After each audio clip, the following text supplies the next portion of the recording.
ये है नया अमीरा कदल bridge.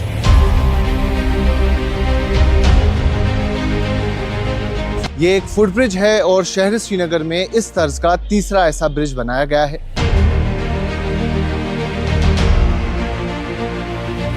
Srinagar smart city corporation limited के तहत इस ब्रिज को बनाया गया है और कहा जाता है कि इसकी लागत 7.5 करोड़ रुपए की है। इस ब्रिज की असल इनॉग्रेशन मई 2024 में होनी थी, लेकिन इसके आसपास अगर आप जानते होंगे तो गनीखन का मार्केट